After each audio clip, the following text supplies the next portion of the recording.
नमस्कार दोस्तों, मेरा नाम है सुधीर और मेरे YouTube चैनल एक्सेल टेक में आपका स्वागत है। आज इस वीडियो में हम जानेंगे डेटा वैलिडेशंस के बारे में। क्या होता है डेटा वैलिडेशन, किस तरह से हम इनका यूज़ करते हैं, या और शब्दों में कहें तो किस तरह से जो भी हमारी रेंज है उसको हम किस तरह से प्रोटेक्ट इस तरह से कर सकते हैं कि उसमें जो आप चाहें वही डेटा की एंट्री हो। तो इस तरह से कैसे हम डेटा वैलिडेशन का यूज़ अपनी वर्कशीट में करते हैं, इन्हीं सब चीज़ों के लिए मैंने आज ये वीडियो बनाया है। अगर आपको ये वीडियो पसंद आए तो इसको लाइक कीजिएगा और चैनल को सब्सक्राइब कीजिएगा और बेल आइकन को क्लिक कीजिएगा नए वीडियोस के अपडेट सबसे पहले पाने के लिए। तो चलिए शुरू करते हैं। ये मेरे पास एक वर्कशीट आप देख रहे हैं जिसमें डेटा वैलिडेशन के लिए मैंने कुछ वैल्यूज़ को लिखा है। अब बात करते हैं एनी वैल्यू की। जो भी हमारी वर्कशीट होती है बाय डिफ़ॉल्ट उसमें आप किसी भी सेल में कुछ भी एंटर कर सकते हैं। मान लीजिए यह एनी वैल्यू है, मैं यहाँ पर कोई भी नंबर एंटर करता हूँ, एंटर प्रेस कर दिया। कोई भी टेक्स्ट आपको लिखना है, जैसे मैंने यह नाम लिखा, इस तरह से एंट्री हो सकती है। कोई भी आप स्पेशल कैरेक्टर्स की एंट्री कर सकते हैं, या जो भी आप चाहें टेक्स्ट और न्यूमेरिक फील्ड मिला करके इस तरह से एंट्री की जा सकती है। तो बाय डिफ़ॉल्ट किसी भी सेल में आप कुछ भी एंट्री कर सकते हैं। इसके बजाय अगर मान लीजिए अब बात करते हैं होल नंबर की, एनी वैल्यू के लिए आपको कोई भी रेस्ट्रिक्शन लगाने की ज़रूरत नहीं पड़ती है। अगर आपको रेस्ट्रिक्शंस लगाना है तो मान लीजिए जैसे मुझे ये होल नंबर के लिए ये जो भी मेरी रेंज है इसको रेस्ट्रिक्ट करना है। एक बार मैं इसको कलर करके आपको दिखा देता हूँ। ये मान लीजिए मैंने इसमें कलर, कोई भी कलर आप चूज़ कर सकते हैं अगर आप, कि जिससे ये देखने में ईजी हो जाएगा कि कितने जो भी मेरी रेंज है उसमें वैलिडेशन लगा है। अब होल नंबर, मुझे इसे होल नंबर के लिए वैलिडेट करना है। तो जितनी भी रेंज को आपको करना है आप कंप्लीट इसको सिलेक्ट कीजिएगा। इसके बाद आप डेटा टैब पर जाइएगा, यहाँ से आपको ऑप्शन मिलेगा डेटा वैलिडेशन, इसको क्लिक कीजिएगा, डेटा वैलिडेशन। अब आपको डायलॉग बॉक्स मिलेगा, इसमें आपको यहाँ पर से अलाउ अलाउ क्या कराना है इसको क्लिक कीजिएगा। यहाँ पर होल नंबर, इसको क्लिक कीजिएगा। जैसे आप होल नंबर को सिलेक्ट करेंगे तो यहाँ पर आपको ऑप्शंस पूछे जाएंगे। डेटा, जो भी आपका डेटा है वो, इसमें भी आपको डिफरेंट डिफरेंट ऑप्शंस मिलेंगे। वो बिटवीन, सबसे पहला ऑप्शन है आपको बिटवीन। तो बिटवीन के लिए हमें रेंज बतानी होगी, मिनिमम और मैक्सिमम। मान लीजिए मिनिमम नंबर 1 हो और मैक्सिमम नंबर जो भी हमारा होगा, मान लीजिए मैंने इसको 10 पर कर सेट कर दिया, 10। इसके बाद इसको मैंने ओके किया। अब जो भी मेरी ये रेंज है ये वैलिडेट हो गई कि नहीं, इसके लिए मैं यहाँ पर एंट्री करता हूँ एक बार डेटा की। मान लीजिए मैंने इसमें लिखा कोई भी नंबर 4 और एंटर प्रेस किया तो ये मेरा 4 नंबर यहाँ पर एंटर हो गया, क्योंकि ये मेरी रेंज जो भी मैंने 1 से 10 तक लिखी थी उसके बीच का है। अगर मैं इसको अबव रेंज के करता हूँ, मान लीजिए 12 में इसमें एंटर करने की कोशिश करता हूँ, जैसे ही एंटर प्रेस करता हूँ तो यहाँ पर मुझे एक एरर मिल गया। इस नंबर की एंट्री यहाँ पर नहीं हो पाएगी। ठीक इसी तरह से मान लीजिए मैं इसमें -5, इस नंबर को मैंने इसमें किया एंटर, तो ये भी नंबर एंटर नहीं हो पाएगा क्योंकि ये मेरी रेंज के बीच का नहीं है। तो इस तरह से ये मेरी रेंज यहाँ तक कि जो भी मैंने सेलेक्ट किया था इसको किसी भी नंबर के लिए जो भी मेरे रेंज के बाहर का है उसके लिए रेंज प्रोटेक्ट हो गई। ठीक इसके नीचे वाली सेल को अगर आप देखना चाहें, इसमें आप जो भी चाहें वो एंट्री कर सकते हैं, क्योंकि मेरा सिलेक्शन केवल यहीं तक था। मान लीजिए अगर आपको सिलेक्शन आगे तक बढ़ाना है तो इसके लिए आप क्या कर सकते हैं, जरूरी नहीं कि आप हर बार इसको कॉपी करें या हर बार इसको सिलेक्ट करके दोबारा से डेटा वैलिडेशन में जाएं। आप क्या कर सकते हैं, केवल जो भी आपकी रेंज है या जो भी आपकी सेल है उसको किसी भी सेल को कॉपी कीजिएगा। 70 को यहाँ से एक बार हटा देता हूँ, मैंने इसको जिसमें वैलिडेशन लगा है उस सेल को कॉपी कीजिएगा। और मान लीजिए इन 3 सेल में भी, नेक्स्ट 3 सेल में भी एक बार मैं इसको कलर करके दिखा देता हूँ आपको। इसके लिए मैंने इसमें ये वाला कलर या कोई भी ये वाला कलर फिल कर दिया। अब मैं इन वाली सेल को भी वैलिडेट करता हूँ, ठीक इन्हीं वैलिडेशंस के लिए। इसके लिए मैं आपको एक बार एंटर करके दिखा देता हूँ। इसमें अभी फिलहाल इसमें कुछ भी एंट्री हो पाएगी, ये देखिए मैंने यहाँ पर कोई भी एंट्री कर दी। अब मैं ये चाहता हूँ कि जो भी मेरी वैलिडेशन इन वाले ऊपर वाले सेल्स में लगे हैं वो यहाँ पर भी लग जाए, बजाय कि मैं डेटा में जाऊँ फिर डेटा वैलिडेशन को करूँ। तो इसके लिए मैंने किसी भी सेल को कॉपी किया, उसके बाद जो भी आपका ये डेटा है इसको यहाँ पर पेस्ट करने के लिए आप इस रेंज को सिलेक्ट कीजिएगा, देन पेस्ट में जाइएगा, यहाँ से पेस्ट स्पेशल में जाइएगा और यहाँ पर आपको वैलिडेशन को क्लिक करना है और ओके कर देना है। अब हम देखते हैं कि जो मेरी ये नई वाली रेंज है, ये 3 सेल्स, ये क्या वैलिडेट हुई या नहीं। इसमें मैंने 5 एंटर किया, एंट्री हो गई। अगर मैं इसी सेल में 50 एंट्री करता हूँ तो वो देखिए नहीं हुई। इसका मतलब नेक्स्ट में सेल करके दिखाता हूँ, इसमें भी मान लीजिए मैं बाहर का नंबर एंटर करता हूँ, रेंज के बाहर का, आउट ऑफ द रेंज, तो वो एंटर नहीं होगा। तो जो मेरे वैलिडेशन यहाँ से यहाँ तक थे, वही वैलिडेशन अभी नई 3 सेल में भी लग गए। तो इस तरह से आप जो भी किसी एक सेल में अगर वैलिडेशन लगा है और वो किसी दूसरी रेंज में आप चाहते हैं कि वही वैलिडेशन आप अप्लाई करें, तो इस तरह से आप वैलिडेशन को कॉपी और देन पेस्ट स्पेशल की मदद से पेस्ट कर सकते हैं। अब बात करते हैं डेसिमल के लिए वैलिडेशन की।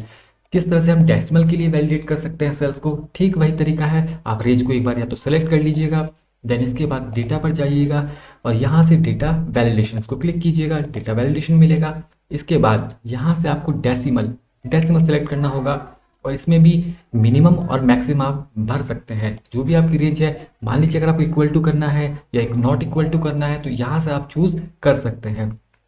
अगर मैं इसमें इक्वल टू या नॉट इक्वल टू करता हूँ, मान लीजिए मुझे नॉट इक्वल टू कराना है ये 1.5 से, और इसको मैंने ओके कर दिया। यहाँ पर जो मेरी वैल्यू है वो आप यहाँ पर टाइप कर दीजिएगा और ओके कर दीजिएगा। इसके बाद अब देखिएगा मैं इसमें कोई भी नंबर एंटर करता हूँ तो एंट्री हो जाएगी। अगर मैं इसमें 1.5 लिखता हूँ कहीं पर भी और एंटर प्रेस करता हूँ तो एंट्री नहीं होगी, क्योंकि ये मैंने नॉट इक्वल टू किया था।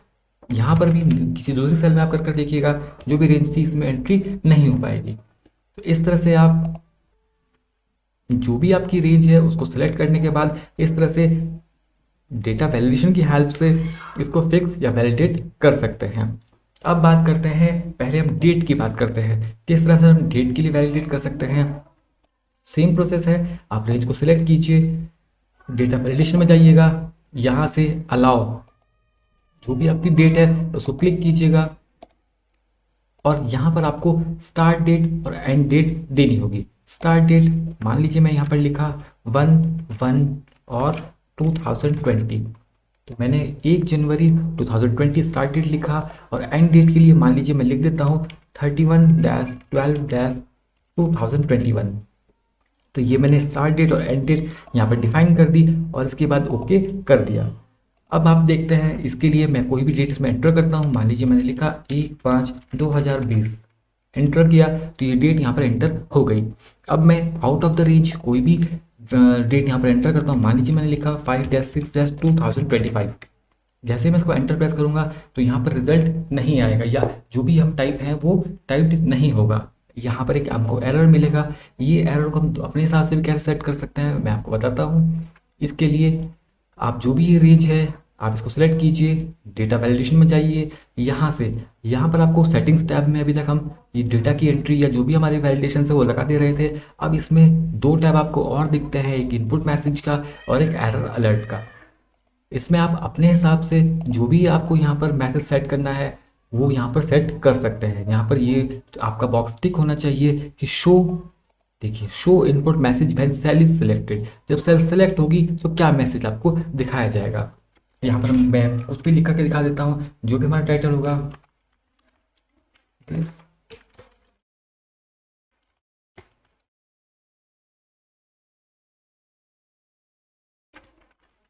यहाँ पर आप लिख दीजिएगा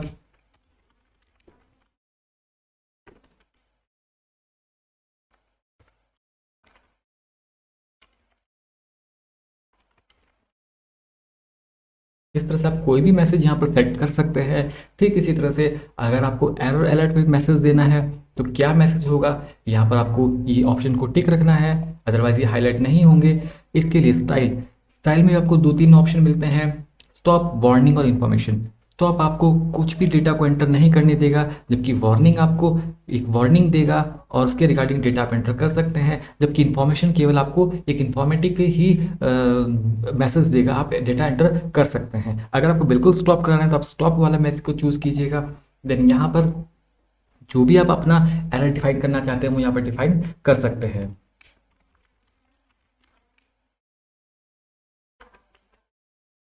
मैंने यहाँ पर लिख दिया this cell is protected and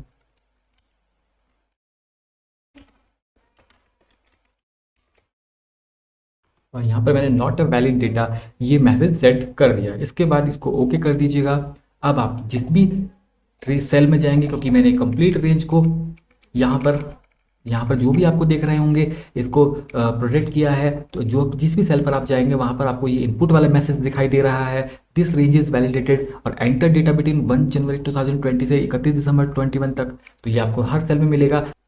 जैसे आप नीचे वाली सेल में आएंगे तो ये इनपुट मैसेज आपको शो नहीं होगा। और अब मैं यहाँ पर कोई भी आपको out of the range data enter करके दिखाता हूँ। मैंने ये डेट एंड लिखी और एंटर प्रेस किया तो अब आपने देखा होगा जो भी हमने मैसेज वहाँ पे डिफाइन किया था, this cell is protected and not a valid data, stop वाले टैब में, तो वहाँ पर ये मैसेज हमने सेट किया तो ये मैसेज यहाँ पर आ गया, जबकि सिस्टम डिफाइंड मैसेज नहीं आया। इस तरह से आप अपने भी मैसेज यहाँ पर शो करा सकते हैं। ठीक इसी तरह से अब हम टाइम की बात करते हैं। मान लीजिए मुझे यहाँ टाइम के लिए डेटा वैलिडेट करना है, सेम प्रोसेस होता है जिस तरह से आपको वैलिडेट कराना होता है। अब इसमें मान लीजिए हम टाइम वहाँ पर डिफाइन ना करके आप यहाँ पर भी टाइम डिफाइन कर सकते हैं। मैं एक बार आपको करके दिखाता हूँ। मान लीजिए कोई टाइम 1 बजे से है, इन दोनों में मैंने टाइम यहाँ पर लिख दिया। यहाँ पर स्टार्टिंग टाइम ये होगा और एंड टाइम मान लीजिए मैं यहाँ एंड टाइम लिख देता हूँ। ये मैंने यहाँ पर एंड टाइम लिख दिया। अब मैं टाइम के लिए वैलिडेट कराता हूँ इसको, तो यहाँ पर मैंने रेंज को सिलेक्ट किया, देन फिर से डेटा वैलिडेशन। अब यहाँ पर सेटिंग्स में आप जाइएगा, यहाँ पर फिर से आप अलाउ केस को करेंगे टाइम को और स्टार्टिंग टाइम। अब आप देखिएगा यहाँ पर जो भी आपका स्टार्ट टाइम होगा वो स्टार्ट टाइम में यहाँ पर डिफाइन ना करके, खुद यहाँ पर मैनुअली एंटर ना करके आपको ये वाला टाइम को चूज़ कराना है। तो इसके लिए आप इस एरो को क्लिक कीजिए और एक बार जा करके इस सेल को सिलेक्ट कर दीजिएगा। फिर से इस ऑप्शन, इस आइकन को क्लिक कीजिएगा। अब एंड टाइम को क्लिक कीजिएगा और एंड टाइम ये वाला, इसको सेलेक्ट करने के लिए आप इसको क्लिक कीजिए इस ऑप्शन को और यहाँ पर क्लिक कर दीजिए। फिर से इस ऑप्शन को क्लिक कीजिए। बस आपको उसमें ध्यान ये रखना होगा कि आपको इन रेंज को, जो भी आपकी ये सेल की रेंज है, इसको फिक्स कराना होगा। आप इसके पास कर्सर को ले जाइएगा, क्लिक कीजिएगा और कीबोर्ड से F4 की प्रेस कर दीजिएगा। तो ये क्या सिस्टम जो भी हमारी रेंज है ये फिक्स हो जाएगी। इसके बाद इसको आप ओके कर दीजिएगा। अब यहाँ पर हम कोई भी टाइम एंटर करते हैं। मान लीजिए मैं यहाँ 2:30 एंटर करता हूँ तो ये एंट्री यहाँ पर हो गई। अदरवाइज मैं इसमें आउट ऑफ द रेंज कोई डेटा एंट्री करता हूँ, मान लीजिए 6 मैं यहाँ पर 31 मिनट और 32 सेकंड टाइप कर देता हूँ और एंटर प्रेस किया तो यहाँ पर देखिए आपको जो भी हमारे स्टॉप वाला मैसेज है वो यहाँ पर आ गया। स्टॉप वाला मैसेज केवल मैंने डेट के लिए अपने डिफाइन किया था, बाकी फील्ड्स के लिए डिफाइन नहीं किया है, तो इसलिए अभी सिस्टम डिफाइंड मैसेज ही हमें मिल रहा है। तो इस तरह से जो भी हमारा टाइम है ये आउट ऑफ द रेंज यहाँ पर हम टाइप नहीं कर सकते। ठीक इसी तरह से टेक्स्ट लेंथ के लिए भी वैलिडेशन होता है कि मान लीजिए अगर आपको इसमें 3 या 4 या 5 जो भी आपकी क्राइटेरिया है उसके अकॉर्डिंग टेक्स्ट की जो लेंथ है, जो नंबर ऑफ कैरेक्टर्स है, वो यहाँ पर आप फिक्स कर सकते हैं। इसके लिए रेंज को सिलेक्ट कीजिएगा, देन डेटा वैलिडेशन और यहाँ से इस बार हम लेंगे टेक्स्ट लेंथ। इसको क्लिक कीजिएगा और अब आपको बताना होगा between, not between, equal to, ये सब। इसके लिए मान लीजिए मैं इक्वल टू कर देता हूँ और अब मैंने लिखा यहाँ पर 10, ओके किया। तो अब जो भी मेरी यहाँ पर एंट्री होगी उसमें नंबर ऑफ कैरेक्टर्स केवल 10 ही होंगे, अदरवाइज एंट्री नहीं हो पाएगी। मान लीजिए मैं इसमें लिखता हूँ, ये मैंने लिखा और एंटर प्रेस किया तो एंट्री नहीं हो पाई। अगर मैं इसमें मान लीजिए कोई नंबर लिखता हूँ, ये मैंने लिखा 10 नंबर हो गए, एंटर प्रेस किया तो डिजिट की एंट्री हो गई या जो भी है। इसके लिए अब मैं मान लीजिए कोई नाम लिखता हूँ यहाँ पर जिसमें ये नंबर ऑफ कैरेक्टर्स 10 नहीं है, एंटर करके प्रेस किया तो रिजल्ट नहीं आया। इस तरह से अगर आप साथ में टोटल नंबर ऑफ कैरेक्टर्स आपके 10 हैं तभी डेटा की एंट्री हो पाएगी। इस तरह से आप इन डेटा वैलिडेशन का यूज़ कर सकते हैं। अब हम देखते हैं इनका प्रैक्टिकल एग्जाम्पल, किस तरह से हम प्रैक्टिकली इनका यूज़ कर सकते हैं। मान लीजिए ये मेरे पास कुछ स्टूडेंट्स के नेम हैं जिसमें अब मुझे यहाँ पर मेल फीमेल इसमें डिफाइन करना है। तो इसके लिए कई बार क्या होता है, मान लीजिए मैंने यहाँ पर मेल लिखा, यहाँ पर फीमेल लिखा और हो सकता है कि मैं यहाँ पर मेल की स्पेलिंग हो सकता है गलती से कुछ ये टाइप हो जाए या ये टाइप हो जाए। तो इस तरह से हम पहले से डिफाइन कर सकते हैं कि यहाँ पर ये मिस्टेक ना हो। इसके लिए हम क्या कर सकते हैं, यहाँ पर कहीं पर भी आप मान लीजिए मैंने यहाँ पर लिख दिया मेल और यहाँ पर लिख दिया फीमेल। अब मुझे केवल इस रेंज को, जहाँ तक भी मेरी रेंज है, इस रेंज को इस तरह से सेट कराना है कि इसमें केवल इन्हीं 2 की एंट्री हो सके। तो इसके लिए मैंने इस रेंज को सिलेक्ट किया, देन फिर से डेटा वैलिडेशन में गए और यहाँ से इस बार अलाउ कराना है मुझे लिस्ट को मैंने क्लिक किया। अब सोर्स मेरी क्या होगी, सोर्स मेरी ये वाले जो मेल और फीमेल हैं, इसको सेलेक्ट करने के लिए आप इस एरो को क्लिक कीजिएगा और यहाँ से इन दोनों को सेलेक्ट कीजिएगा, या जो भी आपकी रेंज है उसको सेलेक्ट कर लीजिएगा। इसके बाद इसको फिर से आइकन पर क्लिक करने के बाद ओके कर दीजिएगा। अब आप देखेंगे जो यहाँ पर है मेल या फीमेल, आप इनमें से कोई चूज कर सकते हैं, इसको भी चूज कर सकते हैं। और मान लीजिए अगर आप यहाँ पर खुद टाइप करने की कोशिश करें और गलत टाइप कर देते हैं, जैसे आप एंटर प्रेस करेंगे तो सिस्टम वही आपको एरर देगा और आप टाइप नहीं कर पाएंगे। कुछ और टाइप करना चाहें तो वो भी आपको टाइप नहीं हो पाएगा। इस तरह से ये रेंज आपने केवल सेलेक्ट कर ली लिस्ट के लिए। जैसे ही आप इनमें से दो कोई सिलेक्ट करेंगे वही एंट्री हो पाएगी, अदरवाइज एंट्री नहीं हो पाएगी। तो इस तरह से एक जो भी आपने ड्रॉप डाउन बनाई है उस तरह से ये रेंज को प्रोटेक्ट कर दिया। अब एज वाले कॉलम में मान लीजिए मुझे जो भी मेरी ये लिस्ट है इसमें जो नेम है उनकी जो भी एज है वो 18 से और 45 ईयर्स के बीच ही होनी चाहिए। तो किस तरह से हम सेट कर सकते हैं, रेंज को सेलेक्ट कीजिएगा, देन फिर से डेटा वैलिडेशन में जाइएगा। यहाँ से इस बार आपको होल नंबर चूज कराना है और होल नंबर जो भी हमारा रेंज होगी वो बिटवीन कहाँ से कहाँ तक होगी, 18 से और 45 तक, और ओके कर दीजिएगा। अब आप इसमें एंट्री करेंगे, मान लीजिए मैंने इसमें लिखा 25 तो एंट्री हो जाएगी, और अगर मैं बाहर out of the range entry करता हूँ मान लीजिए 50 तो एंट्री नहीं होगी। ये मैसेज भी आप वहीं से एक बार सेट कर सकते हैं जैसे मैंने आपको बता चुका हूँ। इसके बाद एडमिशन डेट, मान लीजिए कोई भी दो डेट जिसमें एडमिशन होना है वो मैंने यहाँ पर सेट करनी है। तो इसके लिए मैं आपको बता चुका हूँ, फिर मैं एक बार दोबारा बता देता हूँ। मान लीजिए पहली डेट 1 और जो लास्ट डेट है वो 31 जनवरी 2020 है। इस तरह से मैं इस रेंज को सिलेक्ट करता हूँ। एडमिशन डेट को, इसके लिए मैंने केवल अभी पूरी रेंज को सिलेक्ट नहीं किया, मैं आपको दिखाता हूँ कैसे केवल एक ही सेल में आप सेट करते हैं। डेटा वैलिडेशन में इसको सेलेक्ट कीजिएगा पहली सेल को, देन इसके बाद डेटा वैलिडेशन में जाइएगा। यहाँ से इस बार हम डेट चूज करेंगे और जो भी डेट होगी हमारी वो स्टार्ट डेट। इस बार स्टार्ट डेट मैं यहाँ पर मैनुअली टाइप नहीं करूँगा, इसको सेलेक्ट करना है तो फिर से आप इस एरो को क्लिक कीजिए, देन इस पहली वाली डेट को सिलेक्ट कर लीजिए, फिर से इस आई एरो को क्लिक कीजिए। स्टार्ट डेट कंप्लीट हो गई, बस आप इसको फिक्स एक बार कर दीजिएगा। ये F4 की से फिक्स हो गई। ठीक इसी तरह से एंड डेट को क्लिक किया, देन एरो को क्लिक किया इस वाले, फिर एंड डेट पर गए आप, रेंज सेलेक्ट हो गई, फिर से आप इस एरो को क्लिक कीजिए और यहाँ पर F4 की मदद से आप इसको फिक्स कर दीजिए, देन ओके कर दीजिए। अब आप देखेंगे केवल मेरी पहली वाली सेल ही इस रेंज के लिए सेटिस्फाई हुई या फिक्स हुई। इसको मैं आपको आउट ऑफ रेंज एंट्री करके दिखाता हूँ। मान लीजिए मैंने 1/2/2021 एंट्री किया तो नहीं हो पाएगा, जबकि जो सेकंड सेल है जिसमें हमने अभी तक वैलिडेशन नहीं लगाया है इसमें मैं कोई भी डेट एंटर कर सकता हूँ। तो अब मुझे क्या करना है, जो मेरी पहली डेट का वैलिडेशन है वो हर सेल में कॉपी कराना है। तो इसके लिए मैंने पहली सेल को कॉपी किया और जो भी रेंज है इसको सिलेक्ट कर लिया। देन फिर से मैं होम में जाकर के यहाँ पेस्ट में जाइएगा, पेस्ट स्पेशल में जाइएगा और यहाँ से वैलिडेशन इसको क्लिक कीजिएगा और ओके कर दीजिएगा। इससे क्या होगा कि जो भी हमारा वैलिडेशन पहली वाली सेल में था वो जितनी भी रेंज में थी आपने उसमें जिस भी रेंज को सिलेक्ट किया था वो सब में अप्लाई हो गया। अब आप देखेंगे कहीं पर भी हम आउट ऑफ द रेंज की एंट्री करते हैं, आउट ऑफ द डेट की एंट्री करते हैं तो ये एंट्री नहीं हो पाएगी।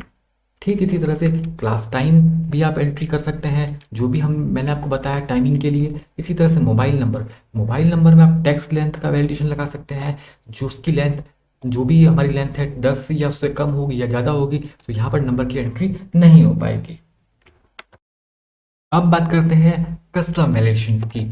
अगर आपको कोई कस्टम वैलिडेशन बनाना है या अपना वैलिडेशन बनाना है तो किस तरह से आप अपने फॉर्मूला के अकॉर्डिंग कस्टम वैलिडेशन रूल भी तैयार कर सकते हैं। मान लीजिए यहाँ पर मैं कुछ नंबर्स की एंट्री कर देता हूँ।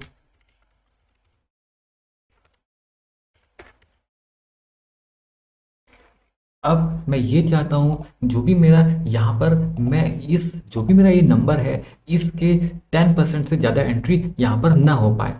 मान लीजिए यहाँ पर 40 है तो उसका 10% 4 हुआ तो यहाँ पर 4 से ज़्यादा एंट्री ना हो पाए या 4 से कम ही एंट्री हो। ठीक इसी तरह से बाकियों के लिए भी इसी रूल बन जाए। तो यहाँ पर मुझे कस्टम रूल बनाना होगा। तो इसके लिए मैंने पहली सेल को क्लिक किया, देन डेटा में जाकर के डेटा वैलिडेशन को क्लिक किया। अब यहाँ से आपको कस्टम ये चूज कराना होगा कस्टम। इसके बाद यहाँ पर आपको फॉर्मूला बनाना होगा कि क्या फॉर्मूला आप यहाँ पर बनाना चाहते हैं। तो मैंने लिखा इक्वल टू और जो भी मेरी ये सेल है इसको सिलेक्ट किया। देन इसके लिए बाद अब ये लेस देन हो ब्रैकेट स्टार्ट किया, जो भी मेरा फॉर्मूला है या जो भी मेरा ये सेल है इसको क्लिक किया और इनटू 10% और ब्रैकेट बंद कर दिया। अब मेरा फॉर्मूला बन गया इक्वल टू K5, मतलब ये वाली cell K5 this cell less than हो L5 दिस वाली सेल इनके 10% से, मतलब K5 ये वाली सेल बगल वाली सेल के 10% से हमेशा छोटी हो। इसके बाद इसको ओके करा दिया। पहली वाली सेल के लिए वैल्यूएशन रूल तैयार हो गया। अब मैं चाहता हूँ इसको नीचे तक कॉपी कराना, तो इसके लिए मैंने इसको कॉपी किया। जितनी भी रेंज में आपको अप्लाई करना है उसको सेलेक्ट किया, देन होम में पेस्ट स्पेशल में गए, यहाँ से वैलिडेशन और ओके करा दिया। अब आप देखते हैं अगर मैं पहली वाले सेल में 5 एंट्री करता हूँ तो एंट्री नहीं हो पाई, क्योंकि ये इसके 10% जो कि 4 होगा उससे बड़ी थी। अब मैं यहाँ पर 3 लिखता हूँ, एंटर प्रेस किया तो यहाँ पर एंटर हो गया। ठीक इस तरह से 650 इसका जो 10% होगा 65 होगा, तो यहाँ पर मैं 65 से कम की वैल्यूज़ एंटर हो जानी चाहिए। मान लीजिए यहाँ पर मैंने लिखा 40 तो एंटर हो गया, और मैं यहाँ पर लिखता हूँ 67 तो एंट्री नहीं हो पाई। इस तरह से हम कस्टम वैलिडेशन भी बना सकते हैं। अगर आपको अपने फॉर्मूला के अकॉर्डिंग वैलिडेशन तैयार करना है तो वो भी आप बना सकते हैं। तो इस तरह से डेटा वैलिडेशंस का यूज़ करके आप जो भी आपकी शीट है उसको प्रोटेक्ट कर सकते हैं किसी अदरवाइज एंट्री से, या एक डेफिनेट रूल के अकॉर्डिंग ही आप एंट्री उसकी कराई जा सकती है।